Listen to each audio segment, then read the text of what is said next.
जायखौ बुङो बेखौ मावफुङो।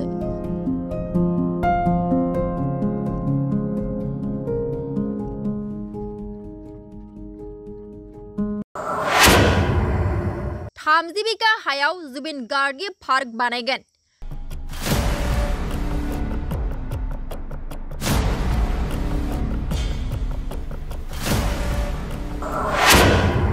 नैजिबा सुबुङा मायावीनि मेथाइखौ रोजाबगोन। गाबोन अखानायब्लानो जुबिन गार्गनि 53थि बोसोर जोनोम सान फालिनायजों लोगोसे जुबिननि मुङै 30 बिघा हायाव मोनसे समायना पार्क बानायनो अन्थाइ खाम्फा गायसनगोन क'क्राझारनि सान्दामारियाव।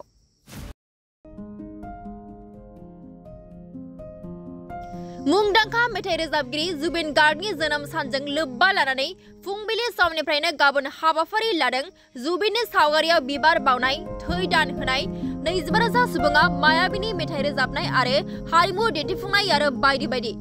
बेजों लोगोसे 24,000 सुबुंनि मायावीनि मेथाइ रोजाबनायखौ गिनेस वर्ल्ड रेकर्ड सोनाय जागोन होननानै एमसिएलए जुबिराज बसुमतारी बिथाङा फोरमायो। बेजों लोगोसे गोरबोनि जुबिन गार्ग बिथाङा पिटिसिनि गाहाय खुंगिरि हाग्रामा महिलारीजों गोबां मोजां सोमोन्दो दंमोन होननानै फोरमायो एमसिएलए बिथाङा। बेजों लोगोसे एमसिएलए जुबिराज बसुमतारी बिथाङा फोरमायबावो दि हाबाफारियाव पिटिसिनि गाहाय खुंगिरि हाग्रामा महिलारीजों लोगोसे आसामनि मन्त्रि जयन्त मल्ल बरुवा बिथाङाबो बाहागो लागोन।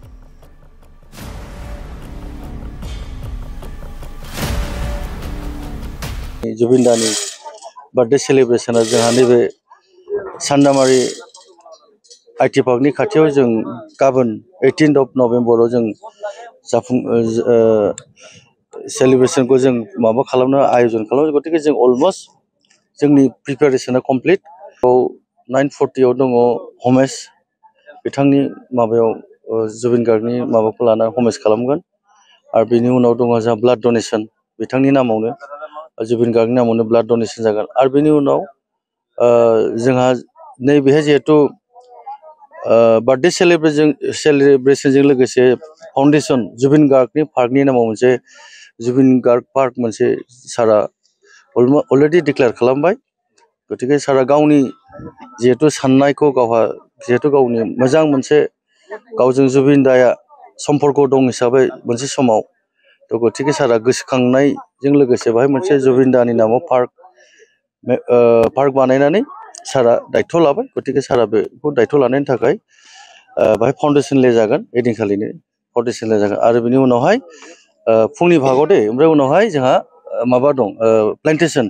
जोंना जुबिन दाया प्राकृतिकखौ जोबोद मोजां मोनोमोन आरो बिथाङा जोङो बर'आव नासेर बुङो, हारसाफ्रा नाहर होनो। बे नासेर बिफांखौ जिहेतु बिथांनि 53तम बार्थडे सेलिब्रेशन जों बाहाय 53टा नासेर बिफां जों गायगोन आरो बेखौ जों फोथांनो थाखाय नाजागोन जेरैखि जायाबो। जुबिन गार्गनि मुङाव बेसेबां बिघा खालामनाय जादों? माबायदि बे पार्कखौ बबेसिम लेभेलसिम नोंथांमोना खालामनो नागिरदों? बेथ' सारनि सिन्था धारणासो। साराथ' निस्सय हाग्रामा सारा जेखौ सिन्था खालामो बेखौ खालामखायो। बाहाय जोङो टटेल 58 बिघा दङ, अलमस्ट 60 बिघायानो दं कमप्लिट माबाजोबबा। जों 30 बिघा जुबिन दानि पार्कनि नामाव होबाय, बाखिखौ जोङो गभर्नमेन्ट सरकारनि आखायाव थाबाय। देनां माबाफोर अनुस्थान फैयोबा जों बाहाय खालामगोन आरो दाफुंनाया बेनि डिसिसनखौ सारा खालामगोन। निस्सय सारा बेखौ कमप्लिट खालामगोन गावनि जिहेतु खोथा होदों जुबिन दानि पार्कखौ। 25,000 सुबुंफोरा बाहागो लादों। बेयाव क'क्राझारनिल' ना अल बिटिसिनिफ्राय? ना बेयो अल बिटिसि। जिहेतु जोंनाव पलिटिकेल मेपआ जोंनाव 10टा डिस्ट्रिक्ट दङ। जोङो 10टा डिस्ट्रिक्टनिफ्राय जों गासैखौबो लेंहरजोबदों, साब डिभिजनखौ लाफाजोबनानै। गतिके 25,000 जोंनि अफिसियेलि वेलकाम बा जोंनि लेंहरजानाय मानसि जागोन। बेनि बाहेराबो जागोन। औ, बेथ' जोंहा जोंनिनो क'क्राझारबासिनि बा क'क्राझार जिल्लानि जेसेबां जाथि जन'गस्थि दं मोनसे सिन्था धारଣା खालामदों बा बिटिसिनि जेसेबां कालचार सेक्सननि मानसिफोर दं बा हाग्रामा सारनिबो सिन्था धारଣା, जोङो बेखौ एसियान वर्ल्ड रेकर्ड खालामनो थाखाय जोङो बे प्रिपारेसनखौ खालामदों।